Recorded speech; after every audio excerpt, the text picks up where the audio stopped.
welcome to Saturdays in Stitches. I'm Angela, owner of Mended Hearts Quilting in Ellsworth, Iowa. And I'm Erin. I'm the sales manager here of Mended Hearts Quilting and Boutique. So on, Is that the word you hate? Yeah, it is. Okay. Let's see. What do? We talk about everything and nothing. All at once. Yeah, all at once. And we do a little kit talk. And if you don't want to hear us babble on, then all of the timestamps are in the comments. So you can just fast forward to this. Yes. So. So Erin edits all of these, and she said the other day, it drives me absolutely nuts. We say so all the time. So here's your demo. So now we're going to. So I made a list of other things that we could say, and we're still saying so. Oh, and okay. Okay. Yeah. Okay. So, is everybody irritated yet? What's the other ones? Oh, well then. And now, every time we say it, you're going to notice it. Yeah. Because we just called ourselves out. Well, I don't like it when I say and I think it's just a natural thing for people when they're doing videos. Yeah. I don't know. I worked at a bank when I was like 19, 18, and the president of the bank, he was to me, older gentleman. He was probably in his 50s, but I thought he was like the gospel here, right? Sure. Yeah. Because he was in his suits and ties, and this farm girl had never been immersed in all of it. Anyway, his assistant always said, yeah. And it drove him crazy. So he made her wear, not made, this was in the 90s, you could make people do things. But she would have a rubber band on her wrist, and every time she'd say yeah, she'd snap herself to try and to break that habit. To break the habit, yeah. Yeah. So do we need rubber bands every time we say or we'd okay? be snapping ourselves for the whole time. Yeah. That's another thing. Fur. Boots with the fur. Four. I don't know how far that goes. It's an Iowa thing, a Minnesota thing. Is it a Midwest thing? We say fur instead of four. I don't think I've ever said fur. Okay. Now I'm going to listen very closely. You better, because if I'm out here going 1, 2, 3, fur. No, not like the number 4. Like, for instance. Oh, okay. F-O-R. Instance. Yeah. For instance. I guess we'll pay attention now, won't we? For instance, we're going to...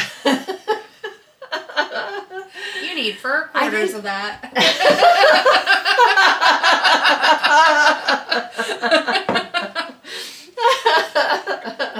No, I'm pretty sure it's a Midwest thing. I think we can look it up afterwards if you so choose, but I say it a lot, and I try to stop myself. I've never noticed that before, but now I will.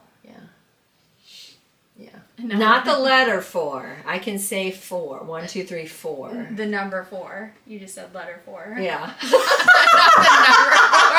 I swear there's nothing in the cup.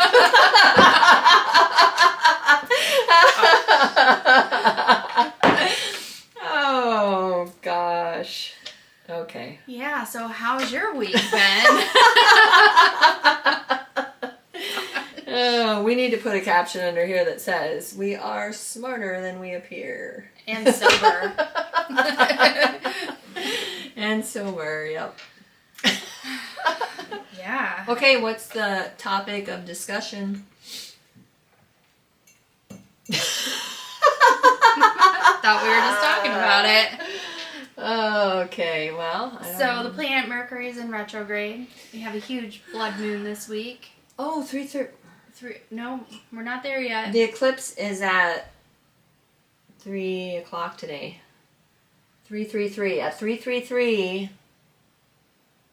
you need to go can we out. even see it, Wait, though? it was a solar eclipse, right? No, it's a lunar eclipse. Oh, we already missed. I thought it was a solar eclipse. No, it was a lunar eclipse. Well, that was at 3:30 this morning. Yeah, so at 5:30 this morning, you should have been able to see it in Iowa, but it was too cloudy to be able to see it. Oh, okay. Oh my gosh. No. I knew they said it was going to be cloudy, and it is cloudy today. It's not sunny at all. For some reason, I had it in my head that it was a solar eclipse. All right, I slept right through it. Yep. Full blood moon, lunar eclipse, 3/3. Okay. Yeah, all the things. Oh, we forgot to tell everybody on Facebook today that it's Stacy's birthday. We did. Shoot. We better put that in this comment. Yeah, so we need our social media manager to take a picture of her in her birthday hat and post it as Oh, well. yeah, because Mikkel made her a fancy birthday hat. And her face is going to be bright red. Angela's just telling a customer that it was her birthday, her face turned bright my gosh, red. yes. And for those of you who are new watching us, Stacy works here in the shop, and she is a rather shy one. But she accuses us of always putting her on videos and on social media. But she doesn't say no, so that's all right. She's a willing participant. She's just shy. I did have a customer ask me one day, she goes, "Why don't you let any of the other girls be on TV?" And I'm like, they don't want to be. Mm-mm. They all say no. Mm-hmm. Yeah, yep. So, I don't know. I think all of them pretty much are on social media, though. yeah, We only had like- one that refused. yeah. And we always say if you don't feel good, if you're just not up to it, you do not have to be. So it's always a choice around here. Mm-hmm. Yeah. I think her comment too was, "There's so many new faces." Mm. Well, they're new because the hours they work versus when people come in, you know.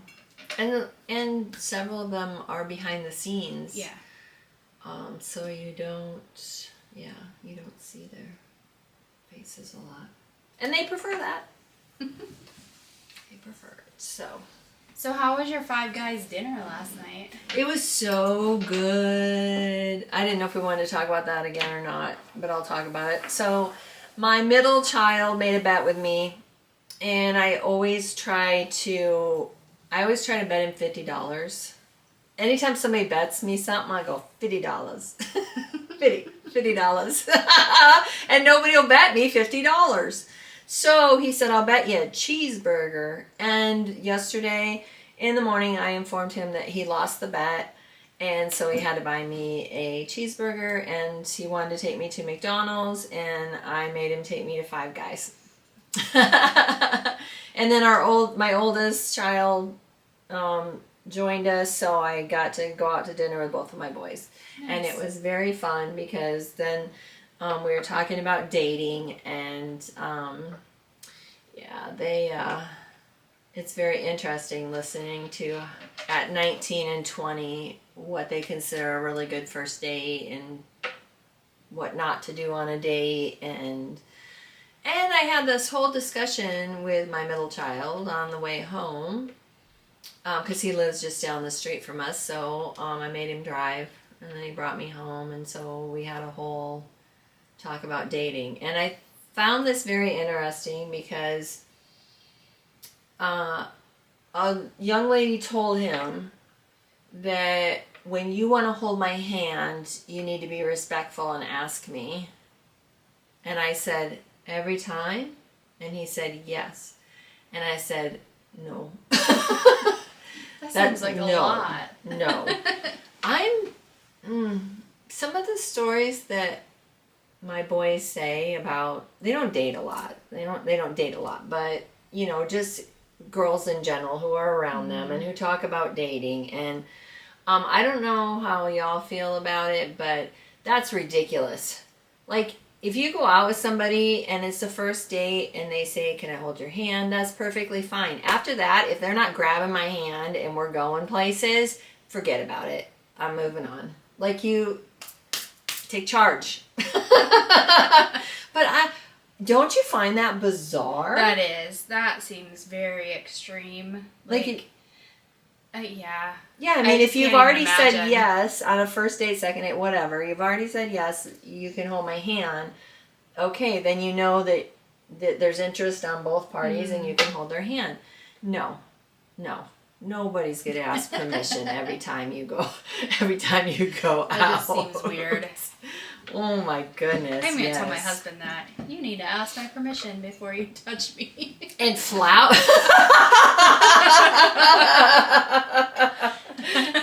You want to hold my hand? You got to ask me. And then I think both these things are very true. And there's nothing wrong with either one of them. But it's funny to me how different my boys are with dating, because my oldest, my middle asked my oldest, are you going to buy flowers when you go out with this girl on a date? And he said, absolutely, flowers are a must on a date. Not with my middle child, they are not. Flowers are a waste of money. They die. And no, I'm not buying you flowers. He will buy flowers actually no, he will never buy flowers. He will go out and pick flowers not for Valentine's Day. No, nothing like that. But if he thinks of it, he might be, if he's thinking about the person, he might pick flowers for them. Otherwise, he would plant flowers outside the house or something for them. That probably goes back to your love language, I bet. And it goes back to his mother. Yeah. I don't like flowers. I don't care. They're going to die. Why are you spending money on flowers? And why are you only giving flowers on Valentine's Day or a birthday? Like, if you come in the door with flowers on a random Tuesday, that's nice. Because that says, hey, you were thinking about me on a random Tuesday and you brought me flowers. That's nice. That's nice. Valentine's Day? Whatever. It's more like it's an expectation. And so my kids grew up seeing this. Yeah. And knowing that this is how I feel about the whole thing. Now, at my house, my husband has that same mindset. Okay, yeah. And I'm the opposite.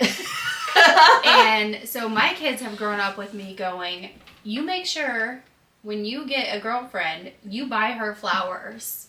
I don't care if they're going to die. I don't care if they cost you money. You show her that you are buying her something. Mm-hmm. So this year, let me tell you my Valentine's story. Okay.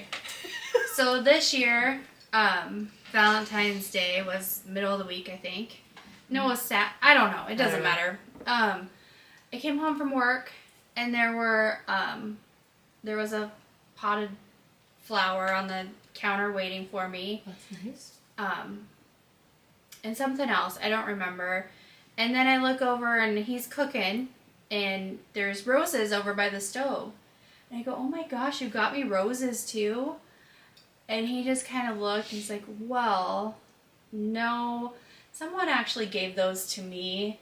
And I was gonna just pretend that I bought them for you, but then my coworker said I shouldn't do that, so I said, well, you probably should have.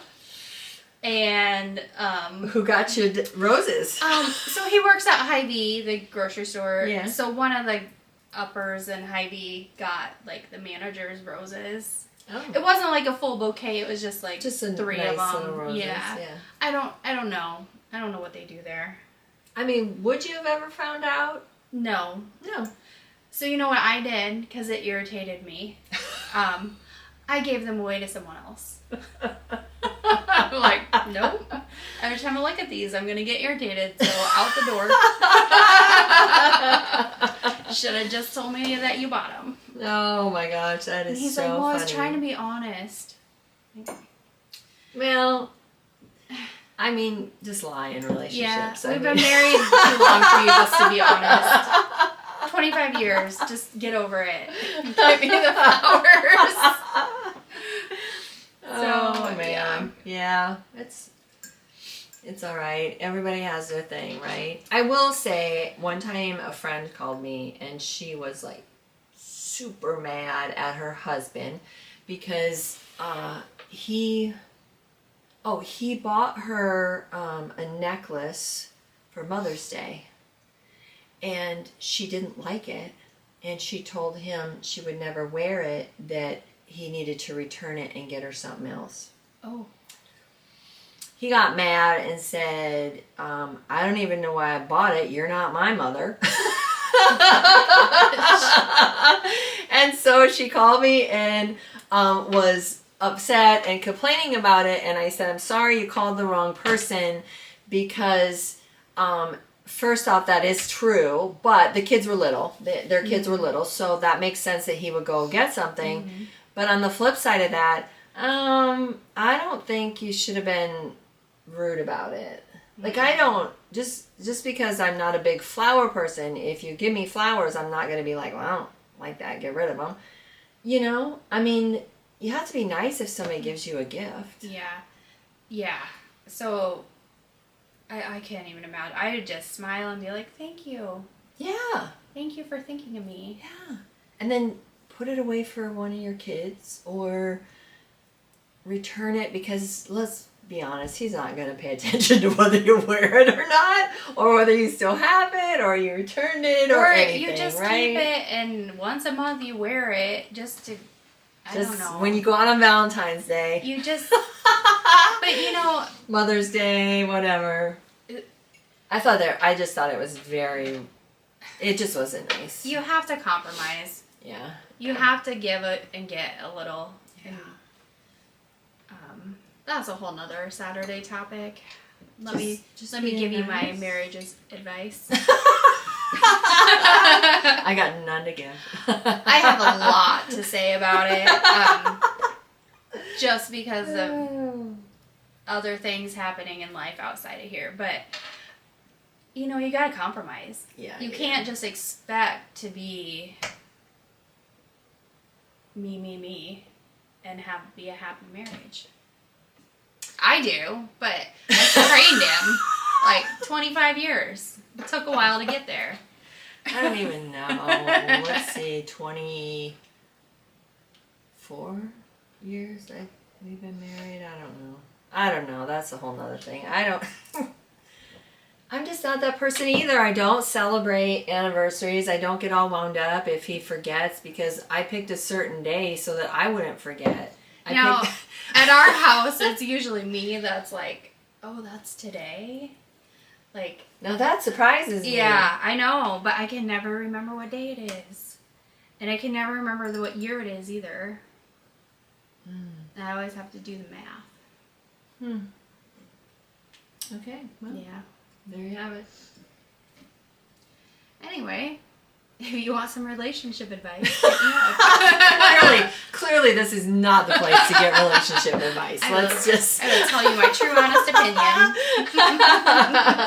We're just gonna forget that, but we do give pretty good quilting and sewing advice. So, all right, at least we think so. We do. I don't know that anybody else does, and if you don't think so, don't leave that in the comments. But so whatever. Well then. Well, I think is it time for a demo? Let's talk about kits. Can we talk about this kit quick? Okay. Let's talk about the kit behind us, Flower Pop, and then we will take you to our demo. Oh. It's a heavy one. It is. So this is another So Kind of Wonderful kit. I think we showed you Floral Felicity a week or two ago. I think they can, I mean, I can see it, so hopefully you can, but I quilted owls on it, and I think cute. they are so cute. Yeah. I can see it now that you pointed it out. Yeah, kind of where the light's a little different on the camera. Yeah. Okay. Okay, so Flower Pop by So Kinda Wonderful.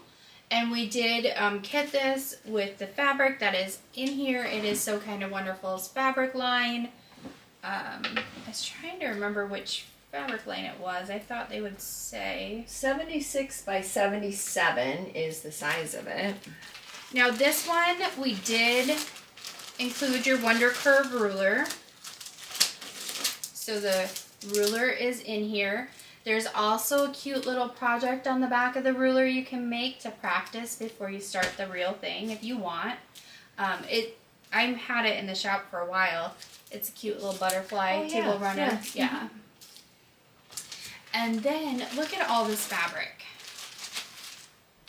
And I might have just spaced out, and I don't know if you said, but the beauty of these rulers is they use them in other patterns. Oh, I did not say that. So it's not... It's not one and done. No, it's not one and done. That's the nice thing about these. They...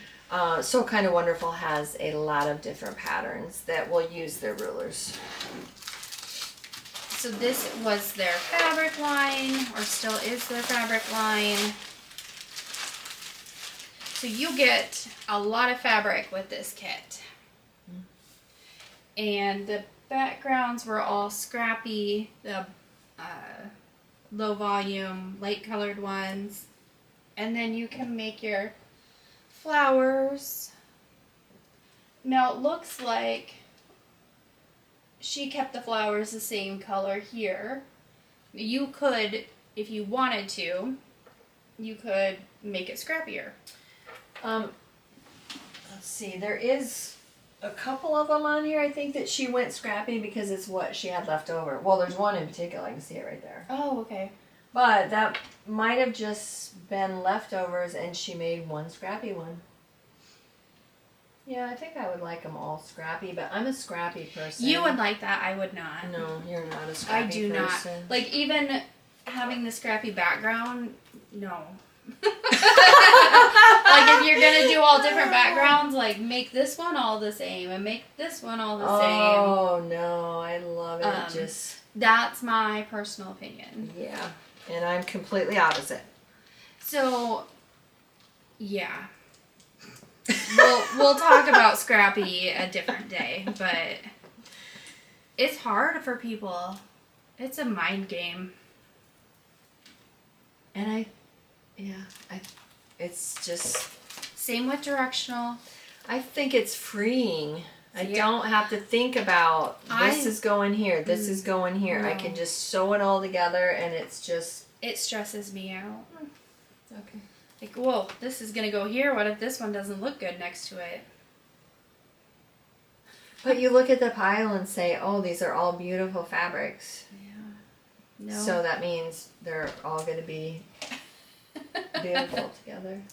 And it is beautiful back here behind us. So this is kit 1098 Flower Pop.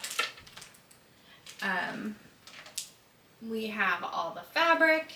You get your pattern, your ruler to save for another project, and your binding in here. And then you just need your back. So it's time to think about spring, and you can make a beautiful flower pop quilt. Yes.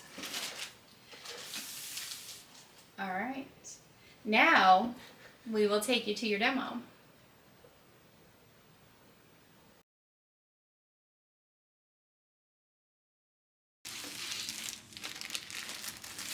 Okay. We are ready. All right.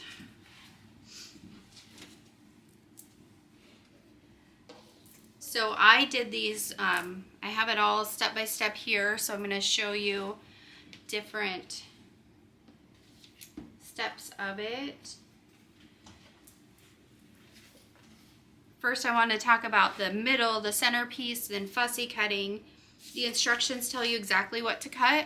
So cut out your strips, and I just had them stacked up in line so they're stay in order, or label them so you keep them in order, because this strip won't necessarily fit your outside or vice versa. So I found this barbecue fabric and I just fell in love with the little aprons on here. The Kiss the Cook apron. So I took my June Tailor squared ruler, and that way, we talked about this a couple weeks ago, you can see the X here, so I could line it up on my fabric and cut out my perfect square. It's all fussy cut, it's centered, it's exactly where I want it. So if you missed that demo, it is on YouTube. You can go back and watch it, but that's a great tool for the squared straight ruler.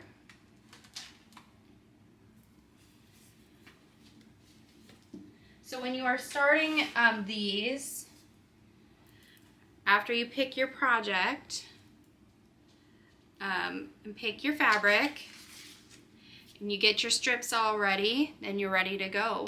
So the nice thing about June Tailor is it's Quilt As You Go. So the back is already on here. You're ready when it's done. These will need binding, but after that, it's all done. It's all quilted and done. So the first thing you're gonna want to do, this comes in a package and then I just cut it apart. You can probably tell on here, I didn't use a ruler. I just cut it wherever it landed because I know when this is done, I'm gonna square these up on the outside line, so I don't care if this batting isn't even. Then the first thing you're going to want to do after you cut it is extend your trim lines. So this one, you can do this two ways. This one has a basting stitch. I don't know if you can see that. I tried to do the clear or cream colored fabric or thread on the dark fabric so you could see it. So I went and basted my batting to my backing. So when I'm done, I can flip it over and follow that line and trim it. If you don't want to do that, you can just extend your batting lines here so that you have a trim mark when you're done. And on the last piece, you'll be able to see my trim marks.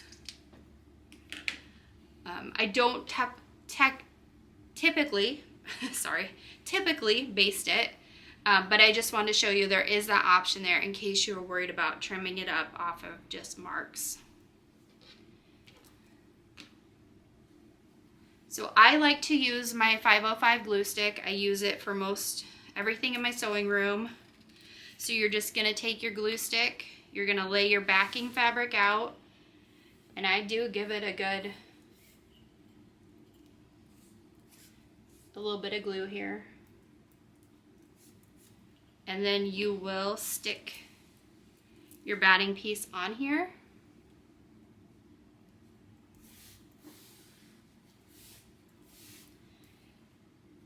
And that's all you have to do to join the back. I don't pin it. It sticks to the batting very easily. And you just want to make sure your backing is smooth. So when you're sewing it, you don't have any puckers or anything. So you just smooth it out and then it's stuck. I love this glue. Once it dries, you'll see on my other pieces, like, it's there. It's repositionable. You can take it off, but it sticks really well. So then you're gonna want to take your center square and you want to cut what her measurements say.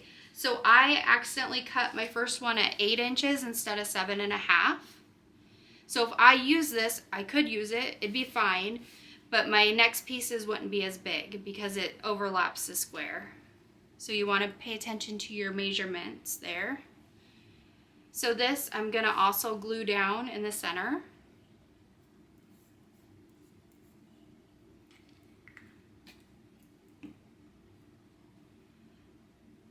And this is your first step. Now these lines here are what we're going to follow. These are placement lines. They are not sewing lines. So I want my fabric placed within the blue lines.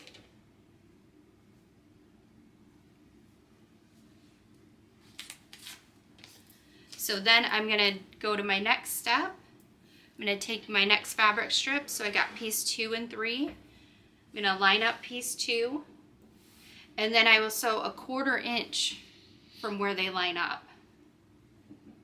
On my Janome, I use my HP foot, and that gives me the same 1/4 inch every time.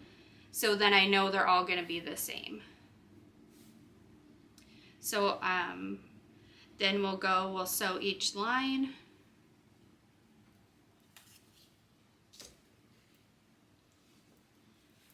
Once you have it sewn, then you just finger press it open. If you're finger pressing and you want it flatter than that, you can use your acorn pen, and that will get it nice and flat. You do not want to iron the batting. I have never tried it. I don't know why, other than in her instructions it says do not iron the batting. Do we know, does the batting have poly in it? That's probably why. I've never looked. I just read here. I just read the instructions, so I've always told everybody don't iron it. Okay, so then you press, and then you're gonna take your next strip. You'll find number 4. Oops, I got 2 there. Right sides together, just like normal piecing. And I'm gonna line it up, then I'll do my 1/4 inch and press. And you're gonna do that all the way around.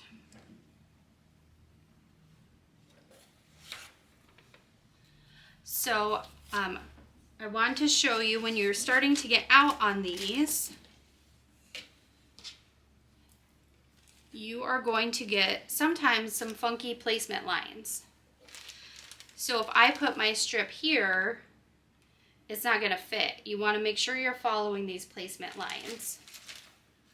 So I wanna make sure my piece is gonna extend on this side because that's where we're trimming it off, and I wanna make sure it's gonna go all the way up.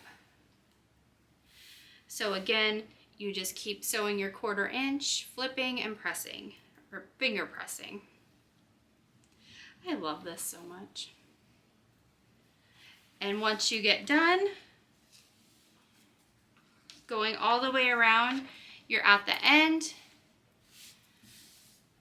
and you have a placemat. So as I said earlier, you can see on here, these are my marks I did to show where to trim it. And then you can just take your long ruler and trim it off straight. The back, I thought you'd be able to see this bobbin thread a little bit better, but the back is all quilted. You'll have the same lines on the top as on the back. So that is another thing I wrote down, is to make sure you pay attention to your bobbin, because you will see your bobbin thread. That is what the quilting on the back side will be, is whatever is in your bobbin. So these are ready just to trim them all up, and then we put binding on them, and we've got a set of 6 placemats. So that is how you do June Tailor. Sometimes the bags are a little bit different instructions, but it's all the same process. You start in the center, follow the numbers, and do your 1/4 inch, and you've got it. So the instructions are extremely clear, but if you are not a reader, you can also go to JuneTailor.com, and they have, and also their YouTube channel, June Tailor. They have all of these videos on there as well to help you and walk you through their technique. And I do recommend, before I did my first one, I did go to her YouTube video that she has on her patterns and watch it, because it just makes it a little bit clearer. I thought stepping it out like this was good to see, where these are your placement lines, you put your fabric down, right sides together, and sew your 1/4 inch. So, all right, well, that's my demo for today. That's what I got, and next week we'll have them all trimmed and bound and ready to show. Well, we hope you enjoyed that demo. Oh God, and I hope that didn't scare the crud out of you. So we will see you next Saturday on Saturdays in Stitches, and we hope you have a great week. Happy stitching, everyone.